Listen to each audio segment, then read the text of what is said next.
This is Proxy Countdown. Welcome to the big show for the week of April 27th, 2026. Alongside my tag team partner, Matt Moscardi, I'm Damian Rawlis. On today's countdown, boardroom chair reshuffles and classified shuffle.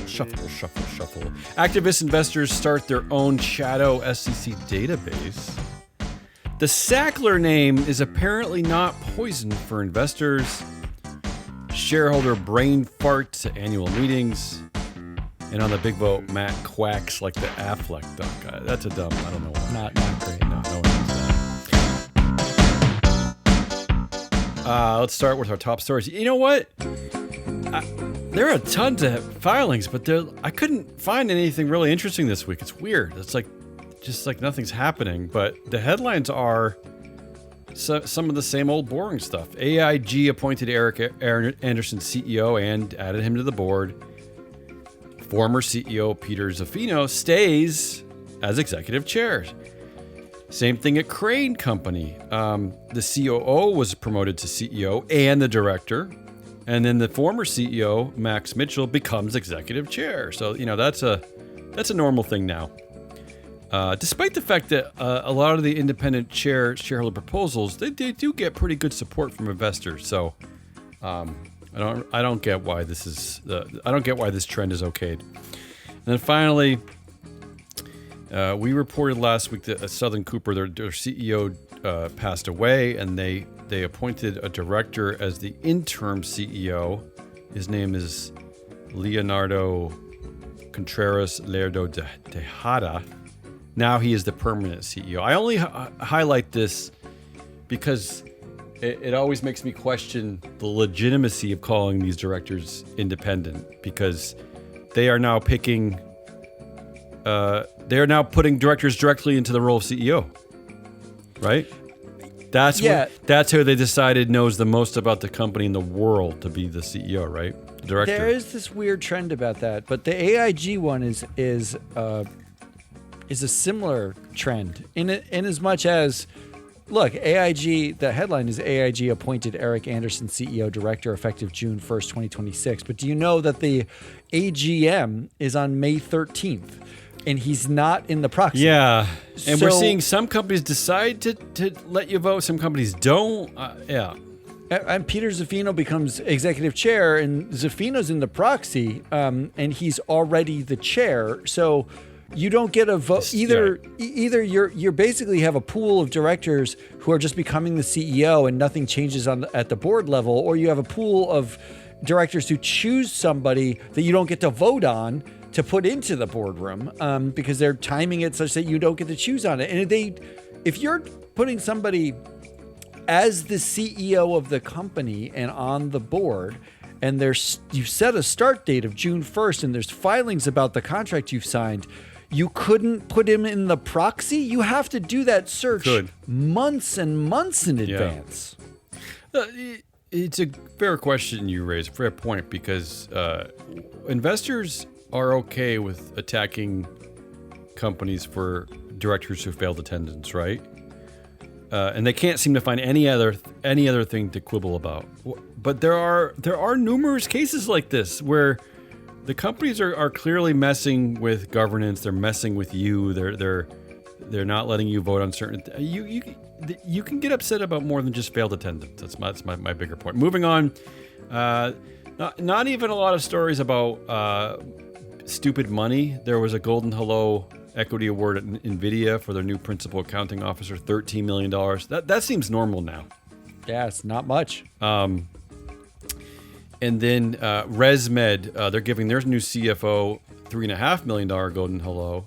I guess what's not normal, okay, it's becoming normal, but what's not normal is that it's sub-CEO C-suite positions now are getting massive Golden Hellos. But highlighting RESMED because of what's happening with the former CFO, Brett Sandercock, will become special advisor to the CEO chair, Mick Farrell, through the end of 26, keeping his current compensation, despite the fact that he's not the CFO anymore. He's a special advisor, keep getting the pay. And then next year, for the full year in 2027, he's going to continue as a special advisor in a consulting role. He will continue to get vesting of all his equity. So it's like, not only do you get golden hellos when you come on, but you just get tons of money to linger too. They did hire a new CFO. Yes. That was the golden hello, right? Yes, so yes. What do they need two CFOs I don't know. for? I think it must just be like a gentleman's agreement, right? Like a friendly, we'll keep paying you for a while. Unbelievable. Finally, two things that I don't see very often, so I thought I'd report on. At Carlyle Companies, Jonathan Collins resigned from the board, but they're saying it's in accordance with the company's corporate governance guidelines, which requires a director to submit his resignation following a change in employment or significant change in job responsibilities. Now, I couldn't find, unfortunately, it wasn't in the filing. I did a cursory search on the internet. I don't even know what his new job is. They won't tell us that. But the interesting thing here is, A, they followed their rules, which you don't often see, and B, they actually accepted the resignation. So if you get voted out, you have to submit your resignation to the board. And 90% of the time now at large cap companies, they're like, no, we're not, no.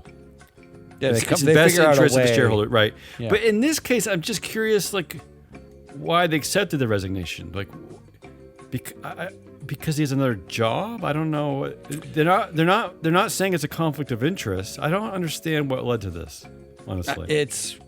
I love when they announce that something happened without telling really you tell anything about what happened. And then finally, there's these. I don't remember ever seeing this, and I've been in this field way too long. And I know it's not essentially that important, but I just like pointing out new things. There were two, I'm calling them weird board classification reshuffles. I always throw in weird when I haven't seen it before because I'm juvenile that way. So at Madrigal Pharmaceuticals and Gen Restaurant Group, essentially they just reshuffled the class of directors. I don't know why. So they like put some class 3 directors into class 1, they put some class 2 into class 3, and they made them all resign and then get their jobs back in order to do this. So they resigned, moved into a different class, and then hired them back. It's just like, this they can do, but they can't force a director out if they lose the vote. I don't know. The whole thing is sometimes I just feel like the whole thing is just so silly. I can't even believe there's still classified boards. I can't believe that's even allowed. So the first thing that comes to my mind is which class was up for election this year? I don't know. I know what you're saying. I looked into that. Like, doesn't it feel like the only, like, because their proxy, like Madrigal's proxy came out April 28th. That was like this week it came out. Yeah. And there was a class up for election last year and a class that's up It's this too much. year.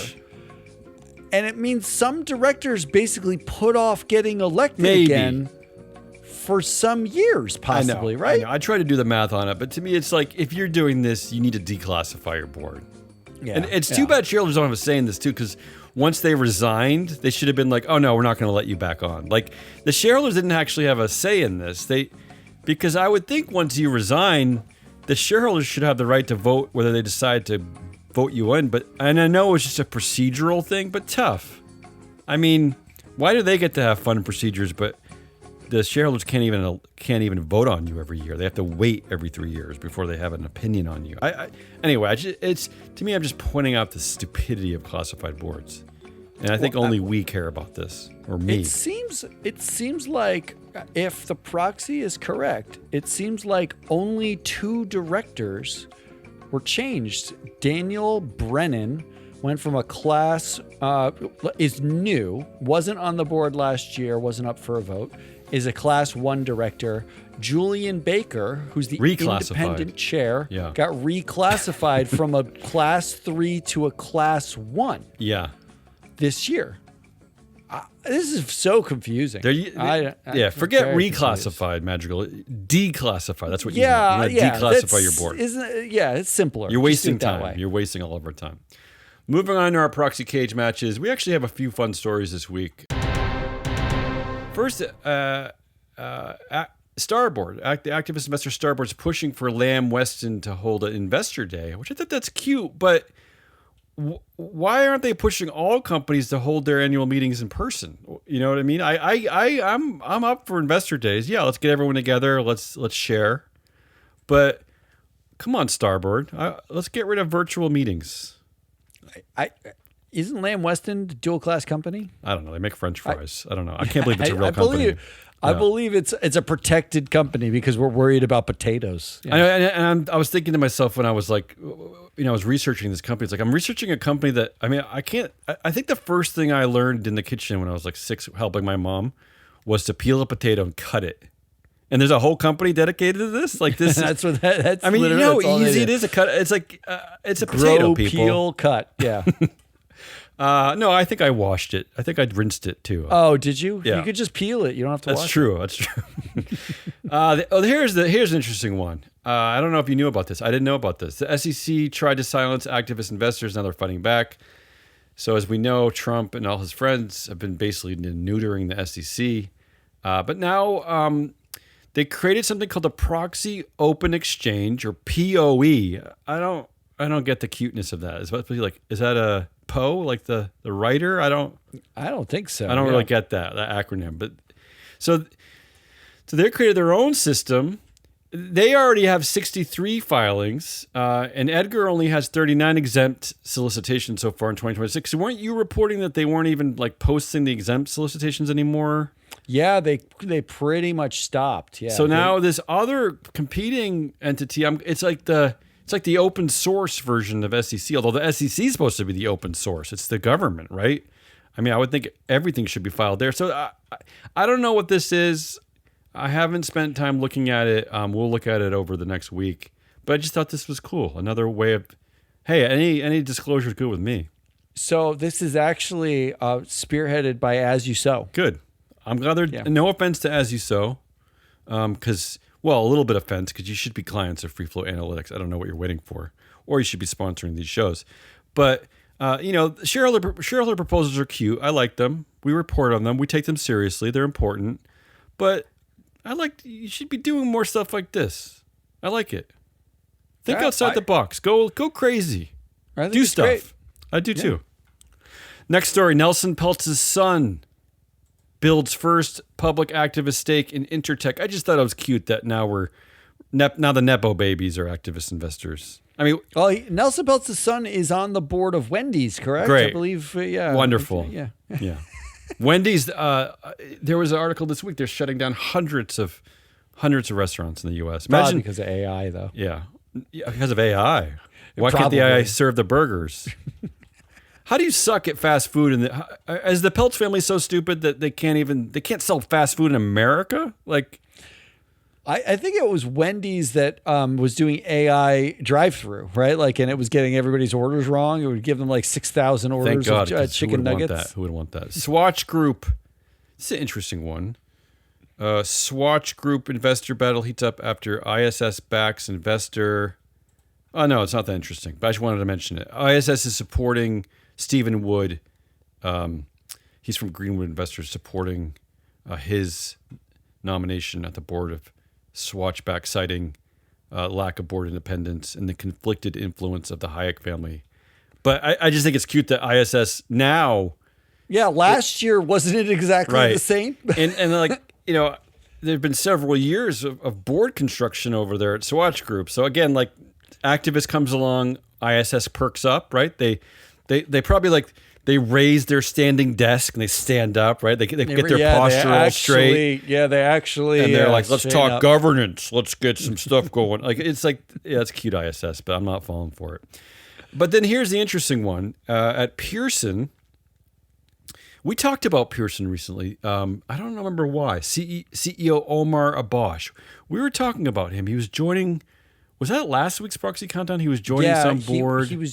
He was joining a different board. He just got added to. That was on the show this week. That was on the Blow. We did a show about whether you should invest in certain companies based on a headline, and Omar Abash was one of those guys. So it just happened to be another Omar Abash story. The Omar Abash story was he was added to the Autodesk board. Yes, that's it. So here's what's happening at Pearson.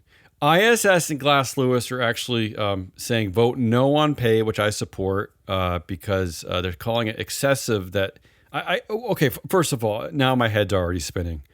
This was an article from the Financial Times. So I don't actually remember where. I think Pearson is a British company. I think it's Pearson PLC. I could be wrong about that. But they're reporting the numbers in pounds because I think it's a Financial Times article. CEO Omar Abash received about 13 million pounds last year, up from 9 million the year before. ISS and Glass Lewis call that excessive. Yeah, excessive. I agree. By the way, that's a huge increase in pay. But if that's the bar for excessive, then ISS and Glass Lewis needs to rewrite its whole investment philosophy, its whole voting philosophy, because everything's excessive then, right? No. They're using a different pound to dollar conversion rate than you. It's different. For them, it's different. They're not. The current conversion rate is like $1, or it's like $2, right, or $1.40 or something like that. They used a conversion rate of $7 per pound. So that's it.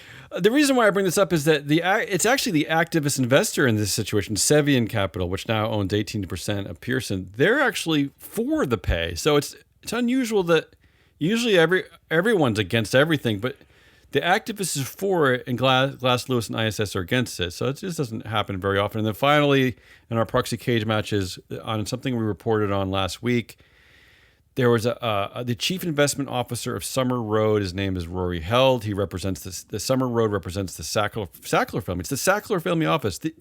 Probably the single worst executives in America. The Sacklers. They were instrumental in the opioid crisis. They spread. Yeah, they are the opioid crisis. They are. They intentionally spread it to even my home state in northern Maine, where a lot of the lumberjacks. Yeah, we have loggers and lumberjacks here in Maine. They spread it. They intentionally targeted there. They targeted places like West Virginia, where the miners live. They spread opioids across the land. They've been getting sued forever. Ingles, they were saying, no, we don't want the Sackler family. We don't want this guy here. It's ridiculous. And yet investors said, nah, we'll take him. 62% of support from Class A shares. That represents 70% of the total votes cast. So they voted him in. They don't care. I thought he would lose, honestly. I thought the Sackler family was enough. Kind of like failing attendance. Being attached to the Sackler family office was enough to not get you on a board. I think you underestimate what anyone cares about. I do. They cared a little bit because the company was pissed. 30% of shareholders were pissed. So, I mean, I don't know. Anyway. I know I'm being stupid. All right, let's move on to our vote results table, and then I'll hand it off to Matt and talk about Aflac. 42 meetings last week, so we're getting ramped up here. Yeah, it's pretty intense now. These are only companies. These are leagues 3 and 4. I think. At least they're multi-billion-dollar market cap companies. These are huge companies like Pfizer, Stanley Black & Decker, big companies. There were 22 total shareholder proposals. I don't know if that's high or low. There was a report recently that said that they're down 50% this year. But we thought they'd almost disappear. But they're definitely still happening. Like even at Wells Fargo, there were 6. Yeah, we covered Wells Fargo. Yeah, there were 6 proposals. But the big news is really nothing. I don't know. None of them won. The only thing that I can tell you is that there's still no rhyme or reason to anything. Let's look at the independent board chair, which every shareholder should be supporting. At Domino's, 40% voted yes on that, which is a win in my book. 40% voted yes for independent board chair, yet at Stanley Black & Decker, 8% voted yes. What the hell? I don't know. Same thing in act by written consent. This is another no-brainer governance thing. A lot of this stuff is McRitchie and Shevden. At Cigna Group, 48% said yes. That shareholders should have the right to act by written consent. At Borg Warner, 4% said yes. The weird part about these are they're basic governance tenets that work everywhere, right? Like it's not like it works better at Domino's than Stanley Black and Decker, or better at Cigna than Borg I don't get Warner. it. And you always say like the people who these shareholders, what they have in common is that they have huge portfolios. They own thousands of different stocks. So why would they not be just applying the same blanket yes here that they do over here there? Same thing, majority voting standard, 48% yes at Wells Fargo, 10% yes at Citizens Financial. I mean, that's the same industry, is it not?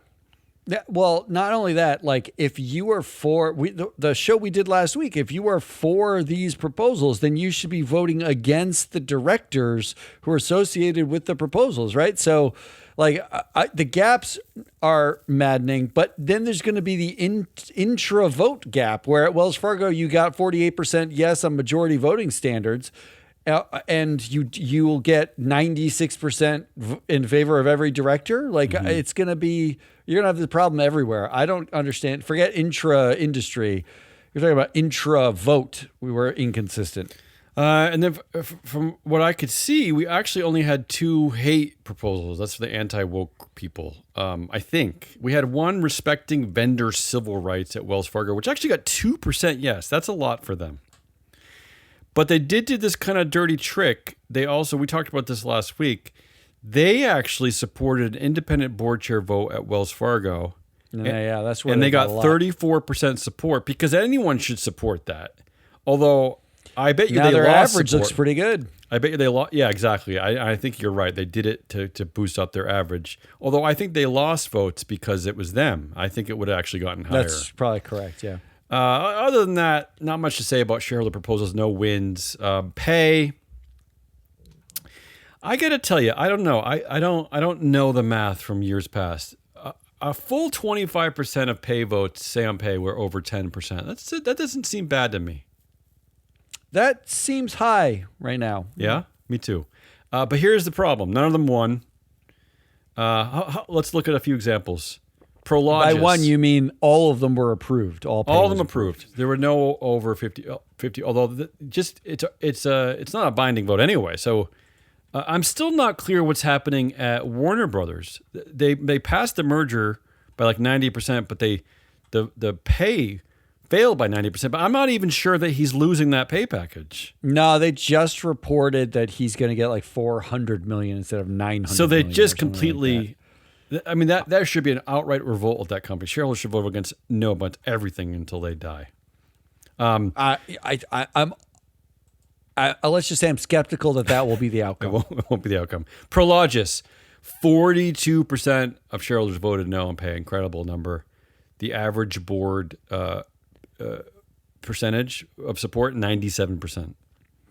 Average 97%. Yeah. Think about that. Think about that. Absolutely idiotic. The only thing of note, I would say, is interestingly at Whirlpool, this is an outlier for sure. Whirlpool, 31% votes against pay. The average votes against the director, the entire board, 82% yes. So roughly 20% no against every director. Everyone failed. Everyone sucked at Whirlpool. I just don't see that very often anymore. I don't really know what happened. We have a lot of smart listeners who often reach out to us when these anomalies happen, who know why. And then the last one I'll mention is that they actually got something right at American Electric Power, because I scream about this. 18% no on pay, and then the chair of the compensation committee, Sarah Martinez Tucker, 16% no. So they actually aligned the votes. They blamed her and they blamed pay, because she's the chair. She's responsible for that policy. So I like that one. Yeah, it's not that I don't like it. I'm actually just skeptical that that's not just because she's a woman occurrence. Yeah, like there's a vote against us or something else. And finally, the director votes. The big one, well, the Whirlpool was a big outlier, which I already pointed out. Ball Corporation, Todd Penegor, 40% no. That's a huge number. I don't even know why. I mean, I usually think I'm pretty good at this. I actually couldn't tell from the proxy why. There's no like, nothing shouting at you. It's not failed attendant. It doesn't sit on 17 boards. I don't really get it. There's no related party transactions. There's at least there has to be some incredibly basic reason why. Like Yeah, it's that's not interesting. It's not going to be an interesting reason. Yeah, and then finally, Interactive Brokers Group. This is a company where founder and chair Thomas Petterfee controls 75% of the voting power. Despite that, Thomas, the vice chair Earl Nemser, and the CEO Milan Galik all got about 13% votes against, which is more than half of the non-Thomas vote. This is just like an example of why dual class share systems have to go away, because it's outrageous that minority shareholders are just not represented at companies. It's just outrageous to me. So I know going backwards 1 second. Penagor at Ball. Yeah, help me out. I don't know that I can help you out, but the data from the free flow analytics data, we have a vote predictor model. Do we really? And yeah, and it predicts the votes based on roughly 40 data points about the directors, the performance of the companies, the historical votes. And it basically runs a Monte Carlo simulation and says, like, what are the factors that most contribute to negative votes? And let's guess the vote for the next year. It had a 65% chance that Penagor would get 20% or more votes against. Wow. Okay, I don't know why. This is it the moment say why. Whoever controls the spending in your organization, this is the moment you call them and you're like, we got to get free flow analytics data. Yeah. Well, that said, like Whirlpool had, massive votes against, and we only predicted a few directors with low probabilities to get big votes against. So it's unclear. It's unclear what's going on. So those are my stories. Again, nothing incredibly sexy. Big votes coming up next week. We decided to focus on Aflac. I'm going to tell you why we picked Aflac. It's a big market cap company, $55 billion. And sometimes I think it's important to focus on stories that aren't really obvious. I don't know, put the data to the test, put Matt to the test. I mean, not everything has to be a big negative shit show, right? Not everything has to be obvious. But what interested me about Aflac was this, because this should be what this meeting should be about is board oversight of cybersecurity. So last year there was a data breach in June 2025. I love this little part of this little detail of the story. Is that they filed a notice with the SEC on the day they noticed this data breach, and they put a placeholder figure of 500 affected individuals in their initial report, right? That's their placeholder because they didn't know the extent of the damage. 500 affected individuals, right? But as it turns out, a few months later, when they did the forensics, it actually affected 27 million people. Yeah, well, yeah. And this is what the breach exposed. This is serious stuff. Full names and home addresses, social security numbers and tax ID numbers, dates of birth, driver's license and passport numbers, and then medical insurance claims and dates of service. That's everything. It's all the things. It's the only thing that's worse is someone coming to your house and punching through your window and grabbing you, like that, right? I mean, it basically exposed where your window was, though, so they could. Right. Aflac, this is an absolute incredible screw up. So I expect investor anger at this meeting, and I'm going to hand off by Matt to say this. The one thing I decided to look at, because first of all, Daniel, I'm sure you're going to cover this. Daniel Amos, he's the chair and the CEO. He's been there since 1983, if you can believe that. On the board, he's been at Aflac for longer. That number looks like an alien to me. I mean, that's the first Reagan's first administration. Looks alien to me. Long time. He has 39. He understandably has 39% of the influence. So if you're mad at anyone, you should be targeting this dude. But I specifically looked at their skills on the board. Now, the company has something called digital cybersecurity experience, understanding of new technology, or the management of information security and cybersecurity risks, risk mitigation, regulation policy. They had 5 people they cited. 3 of them are clearly don't have that experience, clearly from the bios. You got a guy who's the CEO and chair of Georgia Power. You have a Dr. Husada who has expertise in the field of sociology and health. And then you have two people that possibly have this experience. Like one of them is Carol Lloyd, who doesn't have experience through her work being a CPA at Ernst & Young, right? But got a certificate in cybersecurity oversight. I don't even know that program could be like a week long. But this is how sad even their reported skills are at Aflac. It's just sad to me. But that's all I'm going to say. Go ahead. You go. So, like you mentioned, this is the Daniel Amos show. 43-year tenure, 39% influence. He actually has 1.6% of the voting shares. That's significant. Which is significant because this is not a controlled company. This is not dual class. This is not a classified board. This is just a guy who's been there for literally forever. He didn't even found the company.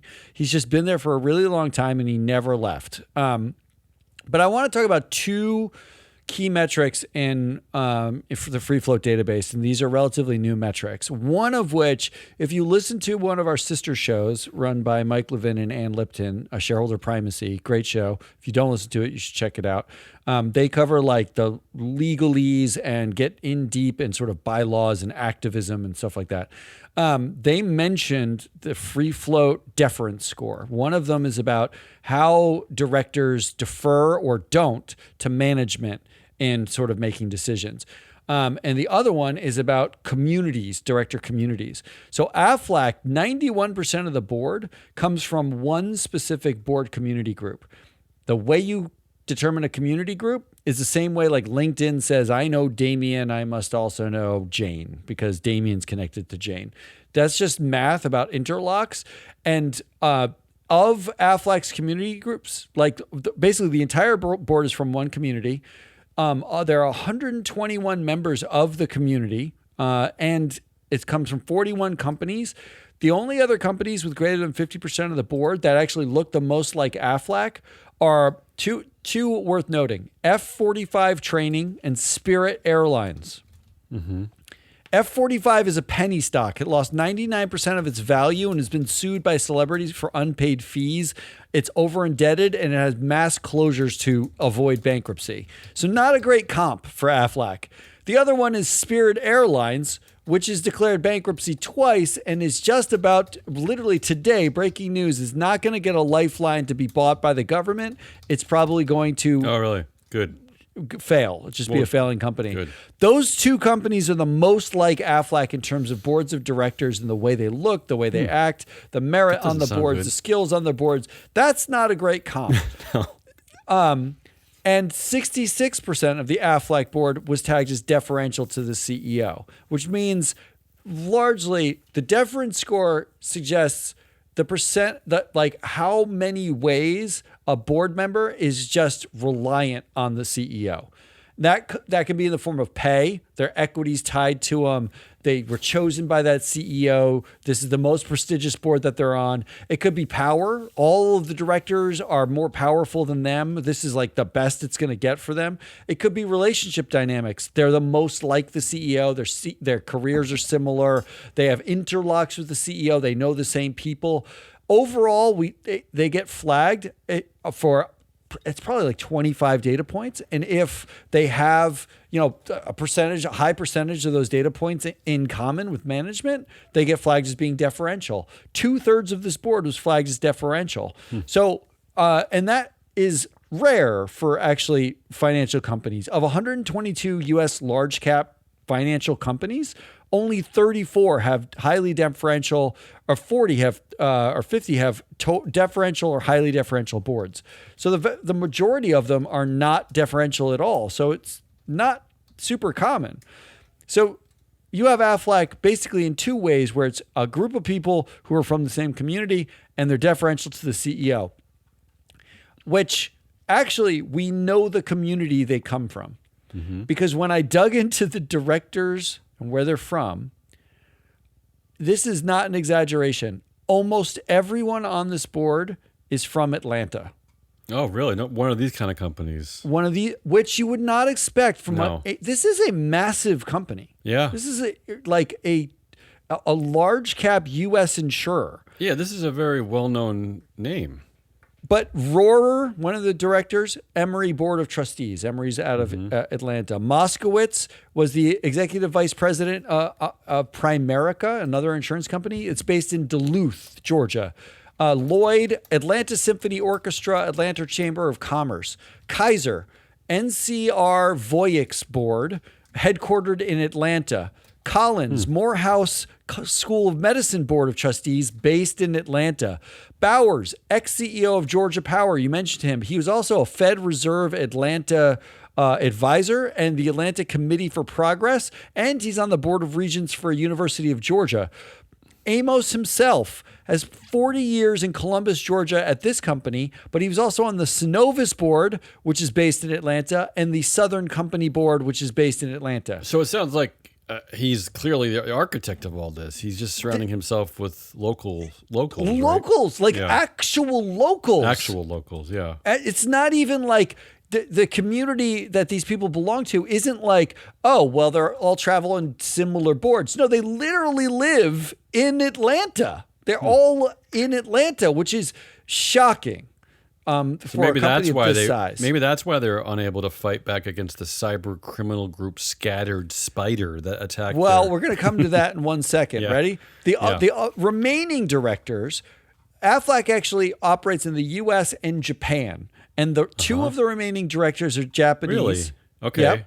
Yep. They get a tremendous amount of revenue from Japan. Okay. And the other two remaining directors, Forrester and Kenny, both work at Nuveen TIAA CREF. They both work in the same exact place. Right. So it's the same person almost. So you literally, the whole board is either Atlanta, two outsiders from Japan, and two guys from CREF. Okay. That's it. That's the board. And this board is the one that was overseeing the data breach, as you said. 27 million individuals leaked. In fact, this was a known outcome. When I looked at the breach itself, other insurers have been targeted over and over again. United Healthcare had a breach in 2023. Change Healthcare had a breach of 193 million people's data in 2024. Multiple directors in the last 3 years have actually overseen their own breaches on other companies. Georgette Kaiser on the board of NCR Voyix during a ransomware attack at NCR so they Voyix. knew this was coming. Kenny and They should have been Forrester, preparing. the TIAA CREF people, are at CREF when CREF was attacked by the Jesus. Move It attacks. So this is not new to these directors. And they still should didn't have find known. the right directors to provide oversight. And you mentioned the board skills. Here's the interesting part about the board skills. Not only are you correct that what they say is on the skills matrix is probably spurious, but between 2024 and 2025, Hosoda got the digital cybersecurity experience skill added. In the 2024 proxy, she did not have it added. In 2025, she did have it added. Okay? But and we don't know why. Not only do we not know why, there is no change to her bio in the last 3 years. So nothing in the bio suggests that suddenly she has digital cybersecurity experience. Everything in the bio is the same. On top of that, in 2025 to 2026, she got operations experience added too. She just got that added last year. Good. We have no idea why from that perspective. Well, they probably needed it on the board, so they added it. You mentioned Carol Lloyd. This is a good one. Yeah. 2023, Lloyd did not have the experience. 24, she had the experience because of that certificate. Can I tell you something I learned about the certificate, or do you have the information? It's already here. Okay. It is an NACD certificate, National Association of Corporate Directors. It costs $4,000. Yeah. It is an 86-page handbook covering incident response, emerging technology, AI, cloud, supply chain risk, ransomware reporting, how to build a relationship with the CIO. The number of things they crammed into 86 pages. Yeah. It's actually worse than that, but go ahead. And it's basically like a 2-hour training course. Well, no, here's what I found. I asked, how long does it take? The program takes about 12 to 16 hours to complete. So is it a lot of coursework? It said, no, it's not heavy coursework. who grades you? There is no human instructor manually grading your homework or essays. And how does the self-paced format work? The self-paced nature means that there are no live classes, no meeting times, no rigid deadlines. So yeah, there you go. And not only that, but it says on the website that it was last updated. They updated it in 2022 to add some things about like the latest cybersecurity news or whatever. If I go on Coursera right now, all the courses take longer than that course took. Right, and that's Coursera's.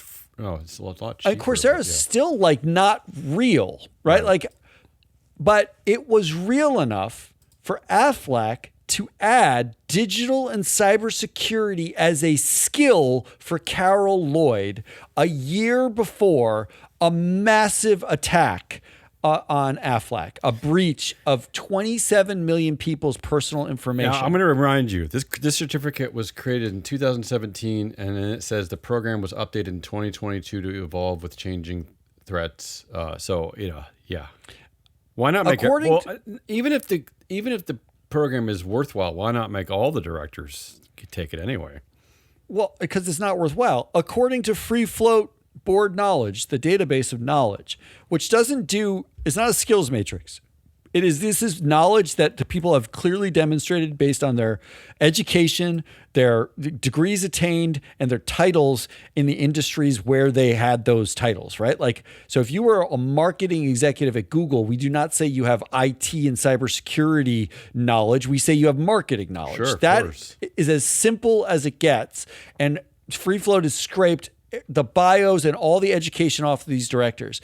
Only one director on this board has any background knowledge in computers, tech, or in public safety, and it is Kaiser. She was an ex-CIO, and she has a background in aerospace. And that's fine, but she was the CIO for the Carlyle Group, but her tenure ended in 2019. That's a major difference. I'm saying her background. 7 years in that field that's a gap. I'm just saying her background. No, you're right. She's the only one who you could reasonably say is close to having cybersecurity. In my assessment, I called her maybe she has the skill set. Because, again, a lot has changed in 7 years.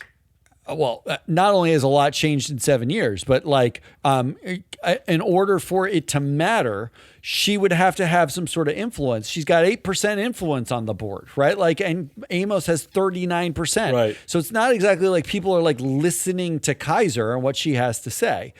But can I just say why this is especially important is because, yes, they have executives that handle cybersecurity at Aflac. I'm not suggesting that the board members they're doing like the daily operation of cybersecurity, but that the board is the only body that exists that can oversee their work, because the CEO and the CFO, the direct people above the head, the CIO, whoever's the head of cybersecurity, they're not going to understand if they're doing a good or bad job. You need the board to assess the performance of these NEOs. I mean, when the CIO comes into a board meeting, which I assume happens everywhere there is a CIO, and presents to them, especially at Aflac.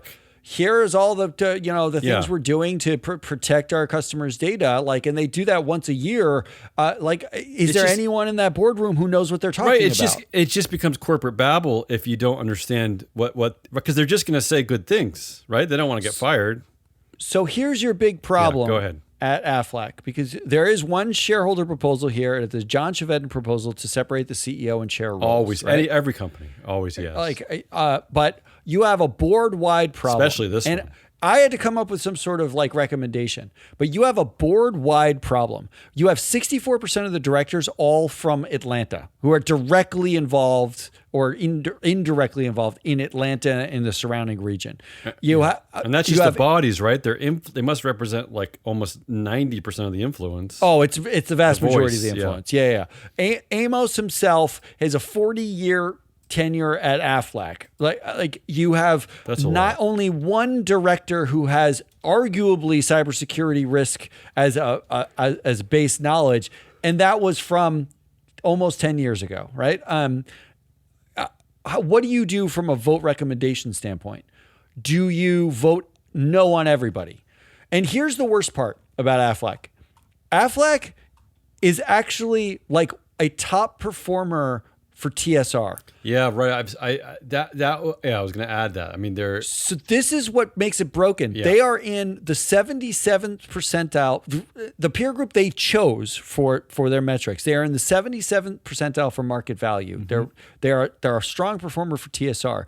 They are in the 31st percentile for revenue and the 26th percentile for assets. That's their own peer group. That's not my peer group. Mm-hmm. They effectively have consistently bought $2 to $4 billion worth of shares every single year. They've actually pulled close to 100 million shares out of the market, and they only have 500 million out floating there now. 100 million out of the market in the last 3 years. Mm-hmm. And they're called a dividend king. Paid for the last 40 years increasing dividends. So keeping the shareholders happy and quiet. They've greased the shareholder wheel. So you are a shareholder of Aflac. This massive data breach comes through. You probably are like, okay, well, I don't know what the liability is going to be here. There's not many regs around this. I'm sure it's going to cost something. But this is a darling. They're printing me money on the stock. Even though they've had stagnant revenue, stagnant earnings, they're printing me money on the stock, and they pay me tons of buybacks and dividends. You have a board that's totally compromised. This is actually a wonderful case study in how to get shareholders to ignore you and your board entirely. Right. You're effectively greasing the wheel by paying these shareholders and guaranteeing the stock's going to go up because you pull $3 billion of stock off the market every single year. There's a lower supply and the value goes up. Everyone gets paid. Everyone's happy. So what do? Because you recognize that this isn't a long-term solution to your company. Yeah, and I will say, to your point, this is how good they are. The average support at this board last year was 99%. Yes, correct. Support. 99% is right, because that's exactly what they're designed to do. Keep support. Keep their jobs, keep support. And shareholders, it's hard to argue against what they're doing because you are getting paid, but you are getting paid now. Right. And the trade is later. Actually, the data breach is an example of what you've traded 5 years ago by not paying attention to it, and could cost you now. Well, no, right? But also it could cost you in the future too, because they still haven't reconstituted the board to do anything about it. So there could be more. But the reconstituting the board, this is the fundamental question. My vote recommendation is there's a fairly simple top line. It separates CEO and chair. I would say you could vote out Amos entirely. He doesn't need to be there. Yeah, but he's already powerful enough that it doesn't matter if he's on the board. It doesn't matter. Separate the CEO and chair. Start there, right? Start with some basic governance principles. No one's going to argue against that. My second recommendation, because I basically was like, I would love to vote against basically everyone on this board. I've never seen... Even at Parker Hannafin, who we did last year, who almost half the board lived next to Columbus, Ohio. I did measurements, mileage measurements that we were within 90 miles of each other. This is a bigger company with a shorter distance from more of the board. 64% of the board are in Atlanta. Mm-hmm. I mean, that's psychotic to me. So I've wrestled with, do you vote off this whole board? Because they're all in the same community. They're deferential. It's just everything about it is nuts. Instead, I said, let's vote no on just one other director, and that is Bowers. Bowers is the lead independent director. Bowers has been there for 12 years. No one's independent after 10. You can't have a lead independent director who's there for 12 years. And he is one of those Atlanta people. And Bowers is one of those Atlanta people. If you separate CEO and chair and you replace the lead independent director with a new chair not from Atlanta, find somebody independent. Do not let Daniel Amos pick them. You will actually find out a lot who they pick. If they're from Atlanta, then you know exactly what's happening. That's not like a deep search for talent. That is literally, I'm searching for somebody else in Atlanta that I hang out with. So no on Bowers, break up the CEO chair. That was where I landed. All right. That's Aflac. That's the proxy countdown for the week of April 27th, 2026.